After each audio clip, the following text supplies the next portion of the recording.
Et bonjour à tous, j'espère que vous allez bien. Pour ma part, ça va à peu près, comme vous voyez. Ça a l'air d'aller comme ça. Aujourd'hui, on va se faire une nouvelle vidéo un peu spéciale. On m'a posé plusieurs fois la question comment j'arrive à faire un schéma électronique à partir d'une carte. Souvent, des personnes me demandent un schéma électronique pour une carte, pour un appareil, chose que je n'ai pas parce que tous les constructeurs ne fournissent pas le schéma de leur appareil, donc des fois c'est très compliqué. Donc des fois on est obligé, il faut faire un petit schéma à partir des composants que l'on voit sur la carte. On va voir comment on fait. Avant de vouloir faire un schéma électronique, il faut déjà connaître le symbole des composants. Donc déjà, je vous ai représenté les composants principaux qu'on peut rencontrer. Alors on commence ici par la diode. Donc ça peut être une diode de commutation, style AN4148, ou ça peut être une diode de redressement, style AN4007, par exemple. Donc on repère ici, on a la cathode, au-dessus on a l'anode, donc la cathode c'est le trait que vous avez de dessiner sur la diode. Ici, vous voyez, c'est le même symbole que la diode, sauf que c'est une diode Zener. Donc ici cathode, et au-dessus anode. C'est comme ça qu'on les repère. Ensuite, on a la LED, diode électroluminescente. En anglais, je ne sais plus, c'est light. Enfin bref, ça veut dire LED. LED ou DEL. Quand j'ai commencé l'électronique, on disait soit DEL, D-E-L, ou alors LED, L-E-D. C'est parce qu'il y a la version française européenne et la version anglaise américaine, quoi. Donc anode au-dessus, cathode en dessous, et pour repérer la petite LED, en fait, on rajoute une petite flèche. Ensuite, on a la double diode. Alors, la double diode, qu'est-ce que c'est? C'est qu'on a deux diodes de redressement dans un seul boîtier, comme là par exemple. Là, je parle pour une double diode à cathode commune. Donc la patte numéro 1, ça va être la première anode. La patte numéro 2, donc la patte du milieu, ça va être ici les deux cathodes qui sont communes, reliées ensemble. Et la patte numéro 3, ça va être la deuxième anode. Ensuite, on a la diode de redressement. C'est la double diode, mais à anode commune. Donc là, c'est plus les cathodes qui sont reliées ensemble, ce sont les anodes. Patte 1 pour la première cathode, patte 3 pour la deuxième cathode, et patte du milieu, ça sera l'anode. Enfin, les deux anodes des diodes. Donc, ces deux diodes, on les retrouve notamment sur les amplis voitures pour fabriquer les tensions nécessaires aux étages de puissance, par exemple, ou alors ça peut être pour fabriquer le plus 15 ou le moins 15 volts pour les amplis OPS que l'on a en entrée avant l'étage de puissance. Donc, avec une double diode à cathode commune, on va faire une tension positive. Et avec une double diode à anode commune, on va faire une tension négative. C'est une des utilisations qu'on fait de ces deux doubles diodes. Ensuite, vous avez le pont de diode. Donc, la première vague que vous voyez ici, c'est ma tension alternative qui arrive. Donc, j'ai un point ici avec cathode là et anode ici. Et j'ai mon deuxième point alternatif qui est ici. Donc, où est-ce qu'on trouve de l'alternatif? Alors, par exemple, le 220 de la prise électrique, c'est de l'alternatif. Donc, on aura, par exemple, la phase ici et le neutre ici. En sortie d'un transformateur, on a également de l'alternatif. Donc, on aura un point ici du transformateur et le deuxième point ici. Ensuite, on a ici, vous voyez, les deux cathodes qui sont communes. On a le plus. Donc, pour la tension plus ECC. Ici, on a un petit moins. Ce sont les deux anodes qui sont communes pour relier, par exemple, au GND ou alors pour faire une tension négative. Donc ça, c'est les points qu'il faut connaître avant de pouvoir faire un schéma. Si vous connaissez pas ça, c'est pas la peine de continuer, d'aller plus loin. Ensuite, je vais continuer dans tout ce qui est silicium. On a le transistor. Donc je dis silicium, mais il y a aussi du germanium. On trouve des diodes qui sont en germanium et des diodes en silicium. Donc le silicium, ça provient de quoi? Ça provient du sable. C'est avec ça qu'on fabrique le silicium. Donc on a le transistor NPN avec la petite flèche qui sort là. Donc c'est l'émetteur, c'est un NPN. Le collecteur, lui, il est au-dessus. Et ici, on a la base. Ça, c'est classique. Ensuite, on a un transistor avec la petite flèche qui rentre. C'est le transistor PNP avec l'émetteur ici où il y a la flèche. Donc à ce point-là. Hein. Ensuite, on a le collecteur qui est là. Et ici, on a la base. Ensuite, on a le MOSFET à canal N. On le reconnaît grâce à la petite flèche qui rentre ici. Donc, on a la source, le drain et la guette. Donc, la petite flèche qui rentre dedans, ça va être un canal N. Tout l'inverse de nos transistors. Et ensuite, on a le MOSFET à canal P. Donc, on va avoir la petite flèche qui sort du MOSFET. Et c'est comme ça qu'on sait que c'est un canal P. Donc, on a la source en bas, le drain au-dessus et la guette sur le côté ici à gauche. Et en plus, je vous ai marqué comment que ça s'écrit. Donc, j'écris vraiment très mal, j'en suis désolé. Ici, c'est un G comme Géraldine. C'est vieux comme prénom. Un A comme Aurélie. Un T comme Thérèse. Et puis un E comme Élodie, par exemple. Ici, j'ai marqué drain, donc c'est un D. Comme il y a des femmes qui s'appellent comme ça, Dominique. Ensuite un R, ensuite un A, I et N. J'arrête avec les prénoms parce que je ne suis pas aux chiffres et les lettres, donc j'arrête un peu dessus. Ensuite, on a le S. Ensuite, le O, U, R, C, E. Je suis désolé vraiment pour mon écriture. Et pourtant, j'ai essayé de m'appliquer. Donc ensuite, on a la résistance. Donc, j'ai pas mis le potentiomètre et la résistance variable. C'est un tort parce que ça à connaître également. Alors, pour une résistance variable ou un potentiomètre, on va dessiner. Alors là, j'ai pas de règle sous la main, donc je le fais à main levée. Et on va voir. Voilà. Donc, sur un potentiomètre ou un ajustable, on a la première patte qui est ici. La patte du milieu, c'est où il y a la flèche. Et la troisième patte, ça va être ce côté-là. Parfois, on peut avoir des potentiomètres sur des schémas. C'est représenté comme ça. C'est le même symbole, sauf qu'on a relié la patte du bas avec la patte du milieu. Donc, patte 2 et 3 ensemble. Ou alors 1 et 2 ensemble. Hein. Ça peut arriver aussi. Ensuite, on a le condensateur chimique polarisé. Donc, on a un petit... Le plus, c'est la toute petite barre. Et le... Comment on peut appeler ça? Le cercle qui entoure la petite barre, ça sera le moins du condensateur. Et ensuite, vous avez le condensateur non polarisé, c'est-à-dire que vous pouvez le mettre dans un sens ou dans l'autre, ça fonctionnera pareil. Donc après, en condensateur non polarisé, vous avez le céramique, vous avez le MKS, MKT, MKP, etc. Alors maintenant, je vais faire le schéma de cette petite carte. Donc j'ai enlevé le potentiomètre qui était ici. On n'en a pas besoin pour cette vidéo. Mais je voudrais connaître comment que ça fonctionne. Parce que quand je vois une carte comme ça, avec un circuit intégré, un condensateur, je me dis mince, comment que ça fonctionne? Donc déjà, je prends la référence du circuit intégré. Là, c'est un circuit intégré, il n'y a pas de transistor. Donc c'est marqué LB1639. Donc je vais aller sur Internet, sur Google, pour pas le citer. Je vais taper LB1639 et je vais sortir son datasheet. Alors, si je sors le datasheet du LB1639, ça me donne ceci.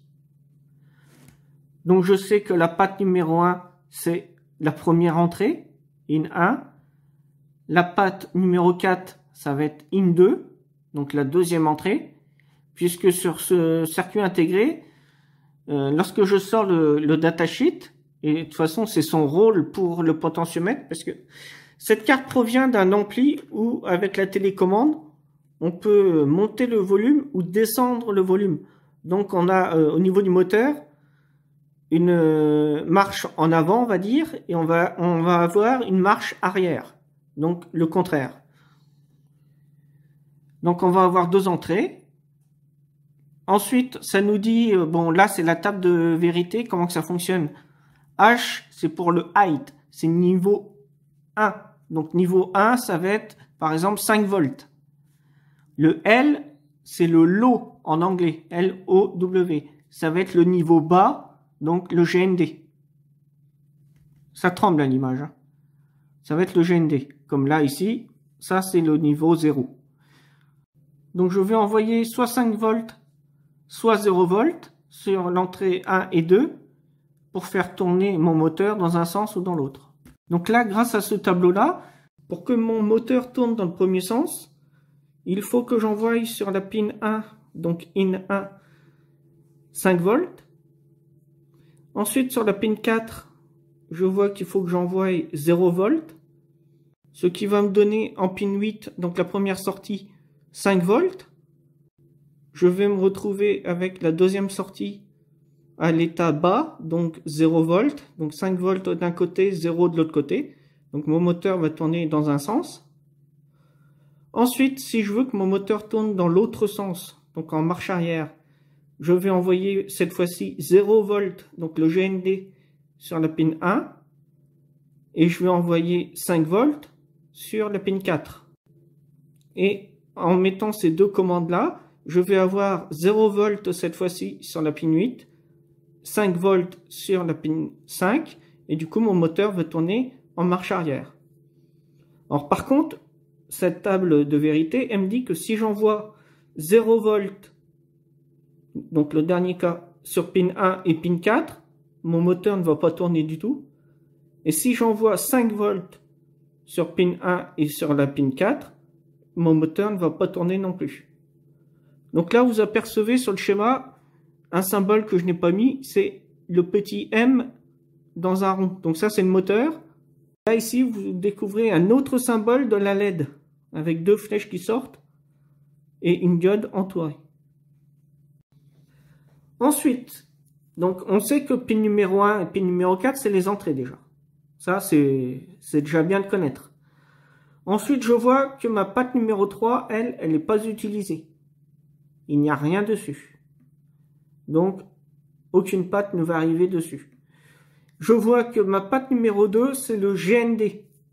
Donc, plutôt que, vous voyez, de faire des longs traits comme ça pour tous les composants que vous voyez, vous pouvez, à chaque composant, finir comme ceci pour le GND. J'espère que je suis assez simple dans mes explications. C'est très difficile de faire plus simple. Donc, j'espère vraiment que vous comprenez. Ensuite, je vois que pin 5 et pin 8, ça c'est pour le moteur. Que la pin 6, il n'y a rien du tout de connecté dessus. Et que la pin 7, elle, c'est le plus VCC. Donc, son alimentation. Et vous voyez ici que c'est écrit aussi également ce que vous avez sur le circuit. Donc maintenant, je vais prendre ma petite carte. Alors, j'enlève cette feuille-là. Je la mets juste à côté pour m'en servir. Je prends une autre feuille. C'est une feuille que j'ai pris, qui provient d'un bon de livraison. Donc, on s'en fout totalement de cette feuille. Mais plutôt que de la mettre à la poubelle, moi, je la récupère pour refaire des schémas à main levée, par exemple. Pour mon circuit intégré, je vais faire un bout carré, pas très carré, mais bon. Donc, je vais mettre déjà la pin numéro 2 au GND. Donc, pour se repérer, vous avez un petit rond ici, c'est pour indiquer la patte numéro 1. Donc, 1, 2, 3, 4. Ensuite, on recommence tout en haut. Ici, à droite, c'est la patte numéro 5. Après, 6, 7 et 8. Donc je retourne la carte. Je vous répète, pin 1 est ici, pin 2. Donc tout ce que vous voyez, la piste là, ça va être le GND. Vous voyez là déjà, ça commence bien, j'ai fait une erreur. Donc je hache, hein, je hachure pour pas refaire la même erreur. Donc je prends mon point là, le premier point, qui est tout en haut. Je passe, là il y a un composant là, en suivant la piste hein, bien sûr. J'arrive sur un composant, donc je retourne la carte. C'est une résistance et c'est la R500, j'arrive pas à lire, la R538. Donc j'arrive, R538. Et je dis que dessus c'est 3 anneaux, 4 anneaux. Il y a rouge, rouge, rouge. Et après c'est or. Ça veut dire que c'est une résistance de 2,2 kΩ. Et la bague en or signifie la tolérance de la résistance. Donc on est sur une tolérance de 5%. Donc au lieu de 2,2 kΩ, je peux me retrouver par exemple à 2,25 kΩ par exemple. Ensuite, cette petite résistance, elle arrive ici et on a dit que c'était le GND parce que ça arrive sur la patte numéro 2 du circuit intégré.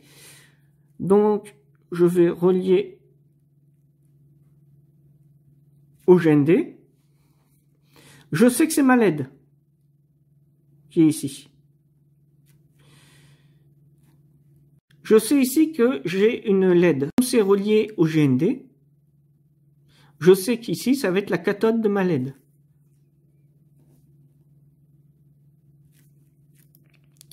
Donc ça, c'est les deux points. Et on arrive sur patte numéro 3 du connecteur. Donc là, je vais le mettre. Patte numéro 3. Et on sait que ici, c'est une tension positive qui vient alimenter ma LED. Et que ça retourne à travers la résistance R538 au GND. Donc déjà, j'ai fait cette petite partie-là, avec la résistance qui est ici, et les 4 premières pattes, parce que la patte numéro 4, c'est le GND. Donc là, je vais l'indiquer, je vais le faire là, patte numéro 4, ça correspond au GND qui est commun à tout le monde. Donc cette patte-là, la patte numéro 2, je vais le mettre, je l'ai oublié, c'est relié à cette patte-là et c'est relié à cette patte-là. Donc ensuite, on a une patte, la numéro 5. 1, 2, 3, 4, 5. Si je suis la piste, j'arrive ici. J'arrive sur ce composant-là. Donc c'est la R542. Donc pin numéro 5. J'arrive dans une R542. Donc dessus, je dis que c'est jaune, violet, noir et or. Ça veut dire que c'est une résistance de 47 ohms. Alors j'ai mal fait mon 5, j'en suis désolé. Une 47 ohms. Donc ces résistances-là, ce sont des résistances de 1/8 de watt. Vous pouvez le mettre aussi si vous voulez. Donc après, si je suis la piste, j'arrive là, je suis ma piste. Je vois que j'arrive, oh là, dans tout ça là. Et dans tout ça, c'est, alors déjà, ça arrive sur le gros condensateur. Quand je vois un gros condensateur, je pense déjà que ça peut être l'alimentation. Donc, ça arrive ici. Donc, ça arrive sur la patte numéro 7. Et on a vu que tout à l'heure, dans le document, la patte numéro 7, c'est le plus VCC. Donc, la tension d'alimentation de mon circuit. Donc là, pin numéro 7.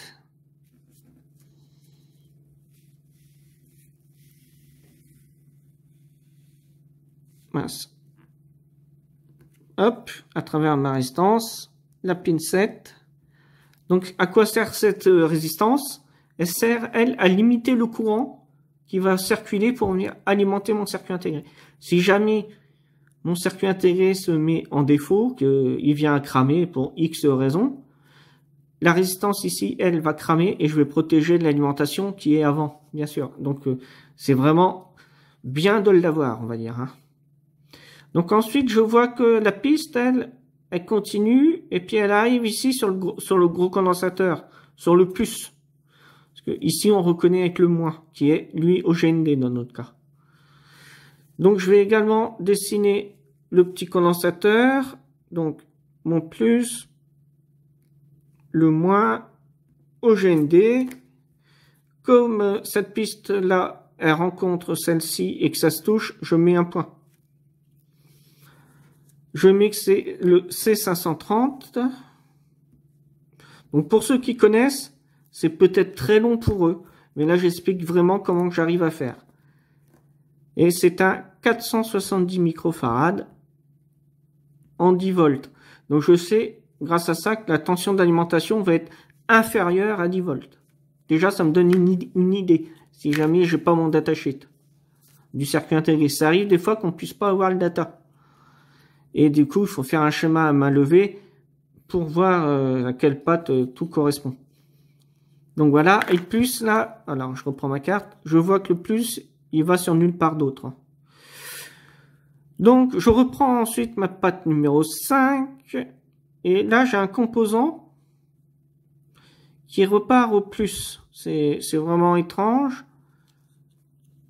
C'est encore une résistance de 47 ohms. C'est bizarre cette histoire, hein. Hop.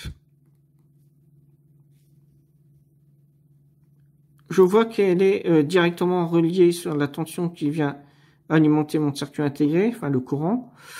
Et je vois qu'elle est sur la pin 5, d'accord. C'est la R543, donc je vais noter au-dessus R543. J'ai lu toujours la couleur des bagues qu'il y a sur la résistance, donc des anneaux si vous préférez. Ça correspond à 47 ohms. Donc là en fait, j'obtiens grâce aux 47 ohms, comme elles sont en parallèle, je divise par 2. Ça nous donne à peu près, si je calcule bien, 23,5 ohms à peu près. La moitié de 47. J'ai fait vite fait le calcul. J'ai un peu plus, mais bon, on est aux alentours. Donc ça, déjà, ça nous annonce ça. Ensuite, bon, la pin 5, il n'y a plus rien qui vient dessus. Hein. Donc, bah si, après, on verra qu'il y a d'autres pattes. Il y a d'autres composants. Vous voyez ces deux-là. Là. Donc, on va les faire tout de suite. Donc, je vois que ça vient sur un deuxième composant, celui qui est en dessous du mien. Donc, en dessous, c'est encore une résistance, tiens. La R543. Donc, la R543. Et elle va sur la patte ici. Donc, c'est la patte qui est juste ici. La patte numéro 5. Donc, la patte numéro 5, je vais prendre par exemple ici, je vais mettre un petit 5. J'ai une résistance et j'arrive ici. Cette résistance, c'est la R537. C'est un peu flou. Il a du mal à faire le focus. Donc, je lis dessus que c'est marron, noir, orange et ensuite or. Donc, c'est une résistance de 10 kΩ. Donc, je le mets parce que ça sert. Il faut vraiment le mettre. Et j'ai vu que c'était après, donc mon GND, c'était la patte numéro 5. Donc j'ai vu que ça, c'était la patte numéro 6 du connecteur. Pas du circuit intégré, de mon connecteur. Donc d'accord. J'ai ma résistance. J'arrive là. Ok, ça c'est bon. Jusqu'ici, on est bon. Ensuite, je vois que mon plus VCC, toujours, il arrive encore sur un autre composant et tiens, bah là, c'est encore une résistance. On a du pot, hein, c'est des composants très simples. C'est la R536. Donc là, pareil, je vais mettre R536. Donc là, je me suis mis ici pour aller ici sur le circuit intégré. J'aurais pu me mettre ici hein, et faire une piste qui vient dessus. Et ensuite, je vois que j'arrive sur mon circuit intégré. Donc après, je suis les pistes. Je repars là. Donc ça, c'est la patte numéro 1 du circuit intégré. Donc là, je mets un point parce qu'il y a une liaison. Ensuite, je vois que cette patte, la patte numéro 1, elle repart sur mon connecteur et c'est la broche numéro 7. Broche numéro 7, ok. Donc ça, c'est sur le connecteur, ce sont les entrées. C'est ce qu'on a vu tout à l'heure. Je vois que cette résistance qu'on vient de mettre, la R537, elle arrive sur la patte numéro 4 du circuit intégré. Donc je vais mettre un petit 4. Un point, parce que ça se relie. Donc patte numéro 4 et patte numéro 1 du circuit intégré, on a vu que c'était 2 entrées. Donc sur mon connecteur, les pattes 6 et 7, ce sont les entrées pour commander mon circuit intégré, pour lui dire d'aller en marche avant ou en marche arrière. Ensuite, on a deux pattes qu'on n'a pas vues, c'est la patte 5. Donc la patte 5, elle est ici. Je suis la piste et j'arrive là. Ici, d'accord. Et on a l'autre patte, la patte numéro 8, qui arrive sur ce point-là. Et après, vous voyez, on dirait que ça continue la piste, mais elle s'arrête là. Elle va nulle part ailleurs. Donc en fait, j'aurais dû faire autrement. J'aurais dû mettre la patte numéro 1 de ce côté-ci. Ça m'embête pour faire la suite. Donc après, j'ai la patte numéro 5. Avec un petit M pour le moteur. Et l'autre patte qui va sur la numéro 8. Donc voilà, là on a notre circuit intégré. C'est le IC112. Donc je vais mettre que c'est un IC112. Et je vais mettre que c'est LB1639. Voilà. Donc ça c'est à main levée. J'ai fait le schéma. Maintenant, je vais le reproduire avec une règle. Donc, là maintenant, je vais reproduire mon schéma que j'ai fait à main levée. En règle générale, on met toujours les entrées à gauche. Donc, première entrée, j'ai vu que c'était la patte numéro 4 du circuit intégré. Non, la patte numéro 1, je vous dis des bêtises. Et ensuite, j'arrivais sur une résistance. Donc, je vais faire ma résistance.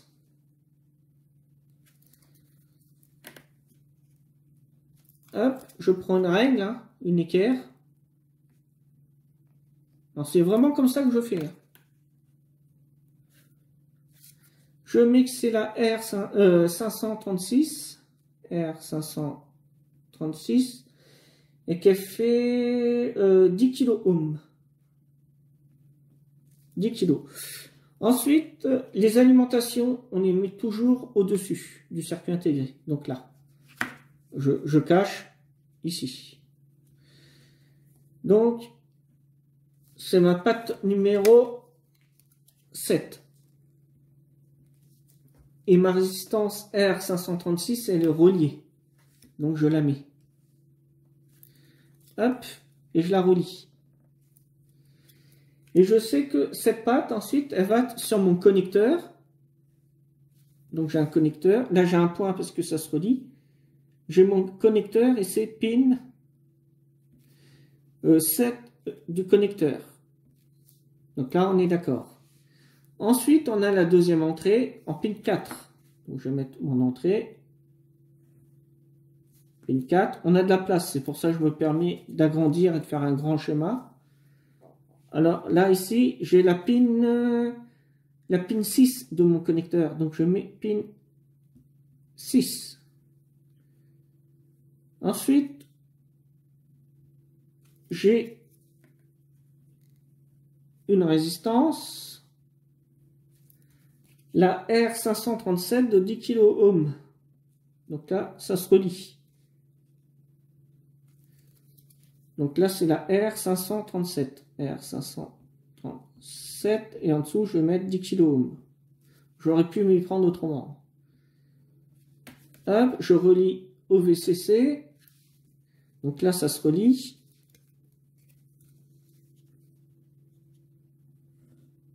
Voilà.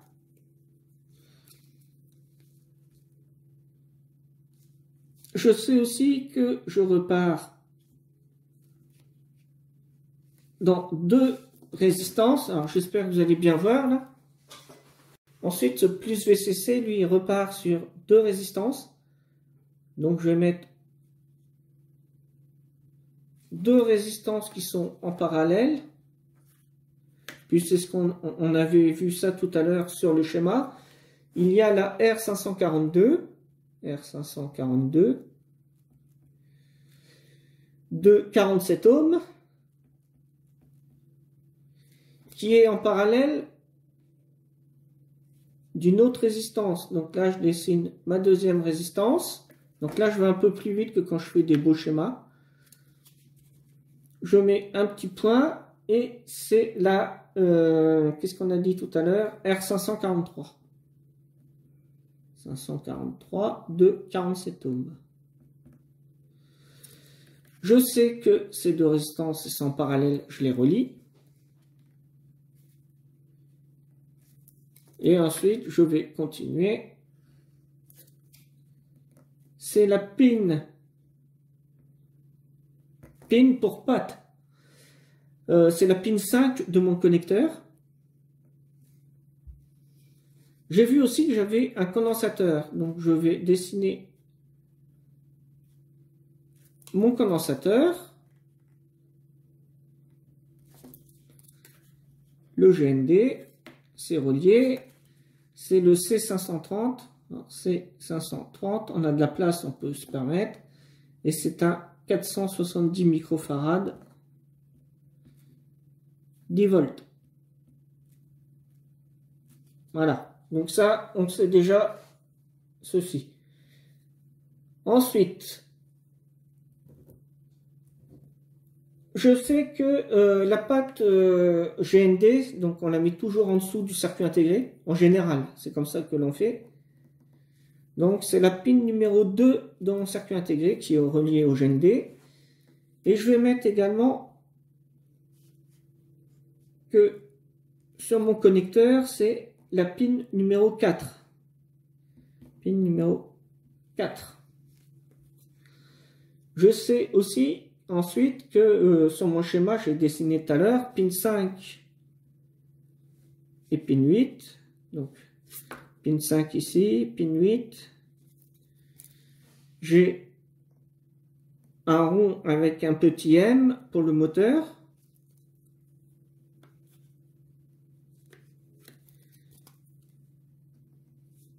Voilà, pin 8 et hop. Alors, je suis assez surpris, puisqu'il n'y a aucun condensateur antiparasite sur la pin numéro 8 et 5 du moteur et sur les entrées du circuit intégré. Est-ce qu'ils sont en amont sur l'autre carte? Ça, on ne sait pas, il faut voir. Ensuite, j'ai ma petite laine qui vient sur la pin numéro 3. Donc, je vais mettre pin 3. Alors, ce connecteur-là, on n'a pas noté, mais c'est le CN111.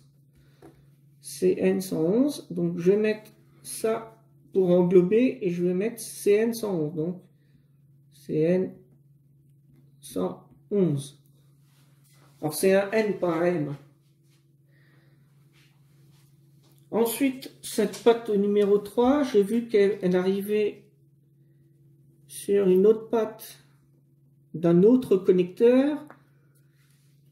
Donc dessus, j'avais une LED. Ça partait sur une cathode. Un autre point. Donc ça, c'est le CN 112.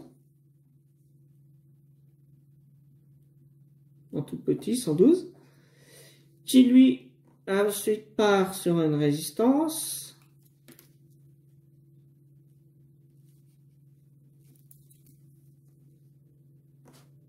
Qui ensuite repart au GND. Là, j'ai fait un peu vite. Donc, c'est la R538 de 2,2 kOhm. Voilà. Ensuite, j'ai oublié de mettre ici que c'est un LB 1639 et que c'est le circuit IC112. Donc voilà, vous venez de faire le schéma de la petite carte ici. Toute cette fonction.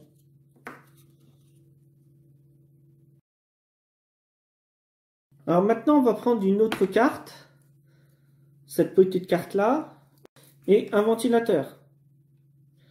Donc déjà, le ventilateur, on l'a vu, ça ressemble le symbole au moteur. Ensuite, dessus, je regarde les composants qu'il y a, je vois qu'il y a un transistor 2SC 945, et je vois qu'ici, c'est marqué 2SD 667. Donc pour le 2SD 667, ça va être pareil. Je vais prendre le datasheet pour savoir comment je broche mon transistor. Donc je vois que la première patte qui se trouve ici, donc là ça peut être trompeur de la façon que c'est dessiné. La première patte du composant, vous voyez que c'est l'émetteur, que la deuxième patte c'est un collecteur et que la troisième patte c'est la base. Donc ça c'est précieux à savoir pour savoir comment on le dessine. Après, il faut savoir que le 2SC 945 et le 2SD 667, ce sont des boîtiers en TO92, ils ont le même brochage. Donc déjà, je peux en télécharger qu'un seul au lieu d'en télécharger deux. Si j'avais eu 3 transistors différents en 2SC ou 2SD, le brochage aurait été exactement pareil. En boîtier TO92. Donc grâce au datasheet aussi, je sais également que mon transistor est un NPN. Donc ça c'est bon à savoir. Il faut savoir que 2SD et 2SC, ce sont des transistors NPN. Si vous aviez un 2SA ou un 2SB, ça aurait été des transistors PNP, donc le contraire. Alors dessus, pour arriver à avoir la valeur d'un transistor, vous n'allez pas avoir d'écrit 2SD et puis après la valeur. Dessus, ça va être écrit simplement D667. Donc après, il faut arriver à savoir que quand c'est comme ça, lorsque c'est comme ça, ça veut dire que c'est un 2SC devant. Donc ça, il faut le savoir aussi. Quand c'était écrit, par exemple, B1369 sur un autre boîtier de transistor, ça veut dire que c'est un 2SB, B comme Béatrice, qu'est-ce que je dis, 1639.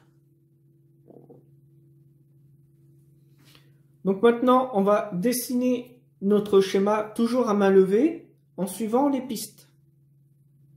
Comme ça se complique un petit peu, il y a un peu plus de composants, je vais prendre mon multimètre. Je vais le mettre, alors ici c'est mon calibre Dion, c'est la même chose. C'est uniquement représenté par ce petit bip bip. Si je touche 2 pointes de touche, ça sonne. Alors vous voyez ici, la piste, si je suis, ça arrive sur ce composant-là et le composant ici. Donc si je mets mon multimètre sur la patte, par exemple ici du composant et ici, ça sonne. Ça veut dire que la piste arrive sur ce composant-là, puis après celui-là, et ainsi de suite. C'est comme ça que j'arrive à savoir où va telle broche de chaque composant. Donc là, moi, je vais le faire sans le multimètre parce que je connais. Pour les débutants, je vous conseille de le faire au multimètre pour suivre les pistes. C'est beaucoup plus facile. Bon, alors, on va commencer à main levée. J'ai mon ventilo. Alors, fan. F-A-N. J'ai le moins. J'ai le plus. Alors, j'essaye de voir pour faire en sorte que vous puissiez bien voir ce que je fais. Donc, on a vu que le plus, alors c'est le fil rouge que vous voyez ici du ventilo. Donc, si je suis le plus, j'arrive là, ok, et j'arrive sur la première patte de mon transistor ici. le Q1. La première patte, si je reprends mon datasheet, numéro 1, c'est l'émetteur. Donc, patte numéro 1, je vais faire un émetteur. Hop, ça arrive sur l'émetteur. Bon, voilà. J'aurais pu mettre mon émetteur en bas. Je sais que c'est un NPN, donc je mets la flèche qui sort. Voilà, ça arrive là. Ensuite, je prends mon transistor et la patte du milieu. Donc si on est là, la patte du milieu, j'arrive ici. Donc je passe directement sur le fil jaune. Donc ça provient d'une alimentation d'ordinateur. Le fil jaune, c'est le plus 12 volts. Donc, je vais mettre directement mon plus 12 volts sur le connecteur. Plus 12 volts. Généralement, pour faire le schéma, lorsqu'on va recopier au propre, alors je le refais juste au-dessus, hein, fan. Oui, c'est comme ça. De plus, j'arrive dans un transistor. Hop, l'émetteur. J'arrive sur mon plus de mon ventilo. Et ici, le plus 12 volts. Alors ça, c'est recopié au propre avec une règle. Là, je l'ai fait à la main. Donc là, je barre parce que c'est pas la partie qui nous intéresse. On va prendre cette partie-là. Donc, collecteur, hop. Et maintenant, il me reste la troisième patte. Et sur mon datasheet, c'est la base. Donc, la patte, elle est ici, la troisième patte. Donc, j'arrive sur un composant, une résistance. C'est la R3. Donc, je fais une résistance. R3. Je lis que c'est marron, noir, orange. Donc, c'est une 10 kOhm. 10 kOhm. Voilà. Je suis toujours et j'arrive, tiens, là, sur la patte du milieu d'un autre transistor. C'est curieux. J'arrive sur un collecteur. Donc, je vais dessiner. Alors, je me mets comme ça, vous allez peut-être mieux comprendre et mieux voir. J'arrive sur un collecteur. Donc là, je rajoute que le transistor, le 2SD 667, 2SD, je vais mettre pour m'en rappeler, c'est le transistor Q1. L'autre transistor, c'est le transistor Q2. Et c'est un 2SC 945. L'émetteur est ici, voilà.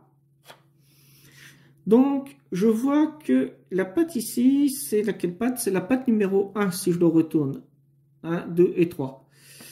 Donc, la patte numéro 1, elle est reliée au fil noir de l'alimentation qui correspond au GND. Donc, je vais mettre mon émetteur au GND directement. Je continue aussi avec le ventilo, le fil noir, là. Lui, il est relié ici, si on suit les pistes. Et j'arrive également sur le GND. Donc, je vais mettre le GND à fan, mon ventilo. Voilà. Ensuite, sur la base toujours de Q1.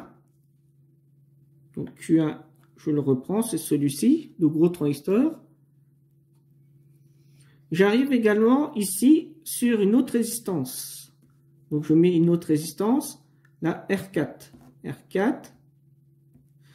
Je lis que c'est une marron, violet et après orange. C'est une 18 kOhm. 18 kOhm. Et elle est reliée, si on suit les pistes toujours, au fil jaune. Donc c'est relié au plus 12 volts. Plus 12 volts. Voilà. Ça c'est fait. Maintenant je vais prendre la base de mon autre transistor, le Q2. Q2, c'est celui-ci, le petit. Donc, on a dit que la base, c'était la patte numéro 3. Donc, 1, 2 et 3. Donc, là, dans notre cas, c'est celle qui va être à droite. Patte numéro 3. J'arrive sur plein de composants. Donc là, on arrive ici. J'arrive sur un fil. Et ce n'est autre qu'une thermistance. Donc, je vais dessiner la patte numéro 3. Voilà, une thermistance, donc c'est une résistance, un trait au milieu. Je prends l'autre patte, elle est ici, et elle est reliée, ben c'est simple, au GND. Voilà. Donc la thermistance, elle est repérée RTH2. Donc je vais mettre RTH2. J'essaye, si je peux, de lire ce qui est écrit dessus. Alors, on va voir si vous arrivez à le voir. C'est écrit 103. Donc au-dessus, il y a TTC et ensuite 103. 103, ça veut dire que c'est une 10 kOhm. On prend les premiers chiffres. 1, 0, et 3, ça nous rajoute 3 zéros. Donc ça fait 10 000 ohms. Ça fait 10 kOhm. Voilà, donc ça, on a bien avancé là déjà. Je suis content. Il est content. Ensuite, on a, si je suis toujours les pistes, j'arrive sur ce condensateur là, c'est le C1. Donc je mets mon condensateur, le plus, le moins, c'est le C1. Et c'est alors j'essaie de lire, un 10 microfarads. Donc 10 microfarads, ça c'est relié. Je regarde le moins. Le moins, lui, il est au GND commun. Donc le moins, on le relie ici. Ensuite, si je suis toujours les pistes, j'adore suivre les pistes. On arrive ici sur une résistance, la R2. Non, R1. Puisque la R2, elle sera au-dessus. Donc R1, une résistance. R1. Donc là, en passant le fil de mon ventilo le plus a pété. Il faudra le ressouder. Avant de refaire le fil, je vais venir le couper à ras. Ensuite, je dénude et ensuite, je le ressoude. Si je le ressoude comme ça, que je le dénude et je le ressoude comme ça a bien pété, là, il reste pratiquement plus de filament et je risque de péter mon fil à nouveau plus vite fait que d'ordinaire. Tout ce que vous voyez ici, ne vous inquiétez pas, c'est pas le condensateur qui a coulé ou autre, c'est de la colle. Donc là, ils ont fait un peu les cochons, ils en ont mis un peu partout. Hein, mais bon, c'est pour tenir les fils en fait. Une fois qu'ils sont soudés, on met de la colle et ça permet de maintenir tous les fils pour pas qu'ils pètent. Donc on reprend à la résistance R1, je lis alors vert, bleu et ensuite marron. Et une couleur or pour la petite bague de 5%. Donc c'est une 560 ohms. R1, 560 ohms. Voilà, je continue. J'arrive ici. Tiens donc. Qu'est-ce que c'est ici? Ici, c'est la patte du milieu de mon transistor 2SC 945. Donc la patte du milieu, c'est le collecteur. Donc je viens le remettre sur le collecteur. Voilà. On a fait notre schéma. On a mis tous les composants. La R2 ici, vous voyez, il y a un emplacement vide. C'est tout simplement qu'ils n'ont pas monté le composant, donc on n'a pas besoin de faire un composant sur le schéma. Donc là, on a fait un système de régulation en fait pour le ventilateur. Suivant la chaleur de ma thermistance, donc si elle est froide ou si elle est chaude, je ne vais pas avoir la même valeur, elle va augmenter. C'est assez simple. Suivant la température où va être mise la thermistance, eh bien mon ventilateur va tourner plus ou moins vite suivant la chaleur que de la thermistance. Donc c'est un montage qui est très classique. On le retrouve sur beaucoup d'alimentation. Parfois, on a directement le plus du ventilateur qui est au 12 volts et le moins qui est au GND. Je l'ai mal fait. Voilà.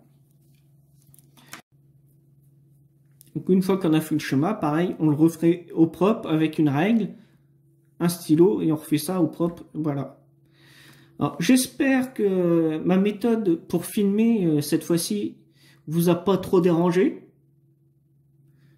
Si vous me le dites en commentaire, hein, si ça n'a pas trop gêné, si j'ai bien filmé, si j'ai pas bien filmé, Il faut me le dire également, parce que pour une prochaine fois, je pourrais améliorer ma façon de filmer. J'espère vraiment que cette vidéo vous a plu. N'hésitez pas à mettre un beau petit pouce vers le haut, comme ceci, si ça vous a plu, bien sûr. N'hésitez pas à laisser un petit commentaire, donc sur ma façon de filmer, comme je vous ai dit tout à l'heure, la façon de faire, si je suis trop vite, trop lent, si vous avez des questions sur comment on fait un schéma, surtout n'hésitez pas à en poser. Pour ceux qui découvrent cette vidéo, n'hésitez pas à vous abonner. Donc sous la vidéo à droite de votre écran, vous allez avoir abonnement. Vous cliquez dessus et ensuite vous mettez de préférence la petite cloche qui est juste à côté. Ça vous permettra d'être averti lorsqu'une nouvelle vidéo sortira sur cette page YouTube. Donc voilà. N'hésitez pas non plus à venir sur le forum d'aide au dépannage électronique. Certains, parfois, n'ont pas la réponse qu'ils souhaitent. On nous demande souvent des schémas, mais des fois, les schémas ne sont pas disponibles. Donc, il faut voir quelle panne on a, il faut voir des photos, tout ça. Donc, n'hésitez pas à venir sur le forum. Il n'y a pas grand monde qui vient. J'essaye, tant que je peux, de répondre aux personnes qui posent des questions sur le forum. Je suis souvent parti en soins dans l'après-midi, donc ou même le matin, donc du coup, je ne peux pas à chaque fois répondre vite fait. Des fois, je réponds le soir en rentrant, donc après manger, voilà, j'arrête de raconter ma vie. Je vous dis maintenant à la prochaine pour une future vidéo. Soyez sages, à la prochaine, allez bye bye, salut salut.